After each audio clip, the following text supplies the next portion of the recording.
Hello my dear student, कैसे हैं आप लोग और स्वागत है आपका आपके अपने चैनल माय न्यू स्कूल्स पे। आज हम बात करने वाले हैं एडवर्ब्स पार्ट सेकंड के बारे में।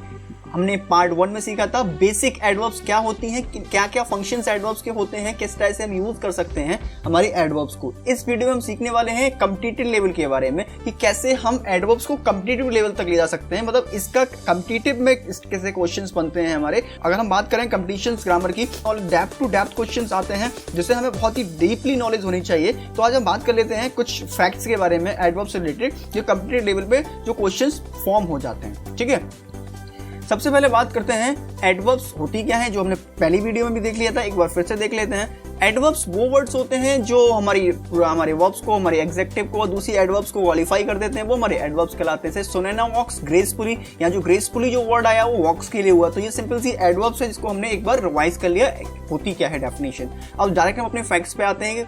सबसे पहले बात करते हैं rule number 1, The adverbs too much is used with noun and much too is used with adjective। अब यहाँ बड़ा कंफ्यूजन होती है, too much और much too कहाँ का यूज होते हैं। तो जैसे बात करते हैं टू मच पेन और टू मच इंसिंसियरिटी, तो ये नाउन के लिए यूज हो। देखो जहां भी ये नाउन्स आती है, सब टू मच पेन, पेन क्या है, एक नाउन है, इंसिंसियरिटी क्या है, नाउन है।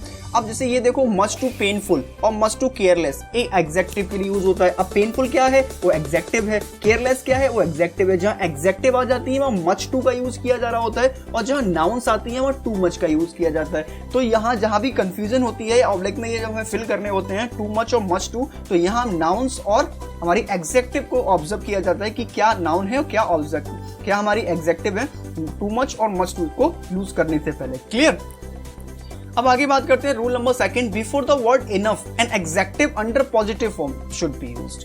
अगर हम बात करें अपने इनफ वर्ड की, तो जो एग्जेक्टिव है वो पॉजिटिव फॉर्म में होनी चाहिए। अब जैसे इनफ जो वर्ड है हमारा, वो दोनों ही तरह से यूज होता है, एज एग्जेक्टिव और एज एडवर्ब। लेकिन अगर ये एडवर्ब्स में यूज होता है तो it goes after the adjective, it modify, तो ये इसके बाद वर्ड लगता है, इसके बाद में लगता है, ना कि पहले। हमेशा ध्यान रखना। जैसे एग्जांपल बतौर हम ले, she is old enough to earn a living, here the adverb enough modify the adjective old। अगर मैं इस टाइप से बोलूं she is enough old to earn, तो enough अगर पहले वर्ड आ गया तो यहाँ adverbs में यूज नहीं होगा, तब ये adjective में काउंट होगा, क्योंकि क्वालिटी बता रहा होगा कि के बारे में कि वो कितनी ओल्ड है, मतलब इतनी बड़ी है कि वो खुद से अपनी अर्निंग, अपनी लिविंग्स को अर्न कर सकती है। ठीक है। अब जैसे is it warm enough for you, he was kind enough to lend me a few dollars, kind to lend me a few dollars। ठीक है। अब these shoes are not big enough for me, तो यहाँ ये देखो, एक बार देखो, is it warm enough, warm हमारी एग्जेक्टिव, इसके बाद enough का यूज हुआ, kind एक एग्जेक्टिव, इसके बाद enough का यूज हुआ। ठीक है। तो kind to lend me few dollars। ठीक। अब यहाँ पे ये जो वर्ड आया he kinds enough to lend me a few dollars। ठीक है। अब these shoes are not big enough for me, ये जो शूज हैं वो enough नहीं है, big हमारी एग्जेक्टिव है, और क्या है ये हमारा, इसको मॉडिफाई कर रहा है। इनफ जो वर्ड है अगर हमारी एग्जेक्टिव के बाद में आए तो अब ये हमारा एडवर्ब्स में काउंट करता है, लेकिन उससे पहले अगर आता है, ठीक है, अगर पहले वर्ड यूज होता है किसी मतलब एग्जेक्टिव से पहले, तो ये यहाँ जो ये एग्जेक्टिव की तरह काम कर रहा होता है, और बाद में कर रहा है तो ये मॉडिफाई कर रहा होता है। ठीक है। ये अंतर होता है कि कब हम इनफ को एज एग्जेक्टिव यूज कर रहे होते हैं और कब हम अपना एज अ एडवर्ब यूज कर रहे होते हैं। अब आगे बात करते हैं हमारे रूल नंबर 3, एडवर्ब जो है क्वाइट। क्वाइट एक हमारी एडवर्ब है। Perfectly, completely should not be used with the adjective handsome, इसको कभी हैंडसम के संग यूज नहीं करते हैं। Quite handsome, perfectly handsome, completely handsome, quite का मतलब ही परफेक्टली और कंप्लीटली होता है, इसको कभी हैंडसम वर्ड के साथ यूज नहीं किया जा रहा होता है। जैसे अगर बात की जाए ही इज क्वाइट हैंडसम, तो ये पूरी तरह से गलत होगा, ही इज वेरी हैंडसम। ठीक है। तो यूज कर सकते हैं ही इज हैंडसम और ही इज वेरी हैंडसम, तब ये करेक्ट होगा, लेकिन हैंडसम वर्ड के साथ में कभी क्वाइट यानी परफेक्टली और कंप्लीटली वर्ड यूज नहीं किए जाते हैं। ठीक है। अब आगे बात कर लेते हैं हमारे रूल नंबर 4 के बारे में, लेट और lately. The adverbs late indicate time and lately means recently. जो लेट वर्ड है वो टाइम को शो कर रहा होता है, लेटली मतलब रिसेंटली होता है। लेट जब एडवर्ब्स में यूज होता है तब इसका मतलब होता है नॉट ऑन टाइम। ठीक।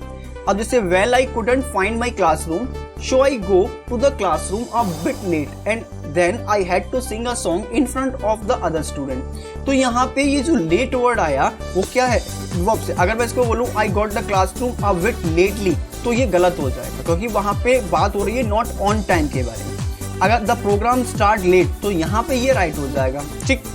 अब आगे बात कर लेते हैं, लेटली का मतलब होता है recently. Recently we use late for the state of repeated events mostly with the present perfect. अब जैसे example low, she says she has been feeling tired lately. I think she is working too much. ठीक, अब अगला example देखो, she has been studying hard lately. He has got exams at the end of the month. ठीक, अब जिसे बात करें, एक वार्निंग भी इनके साथ में आती है, ये we don't use lately for single event that haven't recently. कभी सिंगल इवेंट के लिए हम जो रिसेंटली हुआ है, हैपेंड हुआ है, उसके लिए कभी लेटली नहीं लगाते, वहां हमें रिसेंटली वर्ड आता है। I had a strange experience recently, ना कि lately. I had a strange experience, अब यहाँ पे जो है एक सिंगल इवेंट है, ठीक है, तो इसके लिए कभी हम लेटली वर्ड यूज नहीं करेंगे। लेकिन अगर कोई रिपीटेड है या स्टेट्स हैं, तब हम बात कर रहे थे लेटली का मतलब तब रिसेंटली होता है। लेकिन अगर हमारा जो है सिंगल इवेंट्स है, बहुत हाल फिलहाल की बात की है, तो रिसेंटली ही वर्ड आता है। क्लियर? अब आगे बात करते हैं हमारे rule number 5। When we begin a sentence with seldom, never, hardly, rarely, scarcely, barely, neither, never हैं, तो इनके साथ कभी ऑक्सिलरी वर्ब्स जैसे हमारी हेल्पिंग वर्ब्स होती हैं, उनको यूज नहीं करते। इसको हम इन्वर्शन का रूल कहते हैं, इसको इन्वर्शन का रूल कहते हैं। जैसे example, he hardly ever smiles, ठीक है, she scarcely saw her grandchildren, Griffin the physics teacher seldom shouted। तो यहाँ इस टाइप के सेंटेंस में कभी हमारी ऑक्सिलरी वर्ब्स यानी जो हमारी हेल्पिंग वर्ब्स है वो नहीं आती हैं, और इस रूल को हम इन्वर्जन कहते हैं। ये अच्छे से नोट कर लेना आप, ठीक है। अब आगे देख लेते हैं। नेक्स्ट आता है rule number 6, the adverb phrase no less than should be used with the uncountable nouns. देखो, नो लेस देन और नो फियर देन में बहुत कंफ्यूजन होती है हमारे, कहाँ हम नो लेस देन यूज करेंगे, कहाँ नो फियर देन यूज करेंगे। बहुत सिंपल सा फंडा है, नो लेस देन हम तब यूज कर रहे हैं जब अनकाउंटेबल है, और नो फियर देन तब यूज कर रहे हैं जब काउंटेबल आता है। तो ये कंफ्यूजन मार्क्स से निकाल दो। नेक्स्ट हम बात करते हैं जो एडवर्ब एज है, वो is not use after the call and considered. देखो, एज हमारी एडवर्ब्स होती है जिनको कभी भी हम कॉल और कंसीडर्ड के बाद यूज नहीं करते। कहीं अगर आपको लगा है एज कॉल, तो वो डायरेक्टली गलत होगा। तो इस टाइप के रूल्स आपके काम में आ सकते हैं, क्योंकि जब आप एडिटिंग और ओमिटिंग कर रहे हो, क्योंकि इस टाइप से कि जो कुछ फैक्ट जो है हमारी एडिटिंग और ओमिटिंग में भी आ जाते हैं। नेक्स्ट रूल की बात करें, the dream adjective such as interested, pleased, satisfied, delight are used with the much not very. देखो, ये कुछ हमारी एग्जेक्टिव होती हैं, जैसे इंटरेस्टेड है, प्लीज्ड है, सेटिस्फाइड है, डिलाइट है, इनके साथ मच का यूज होता है, ना कि वेरी का, ठीक है। I am very interested, I am very much interested. मैं अगर बात करूं वेरी वर्ड भी यूज करना है तो I am very much interested. Otherwise अगर सिंगल मैं बात कर रहा हूं, I am much interested in this novel rather than that. तो इस टाइप से हम यूज करते हैं मच का, स्पेशली इन हमारी एग्जेक्टिव के साथ में।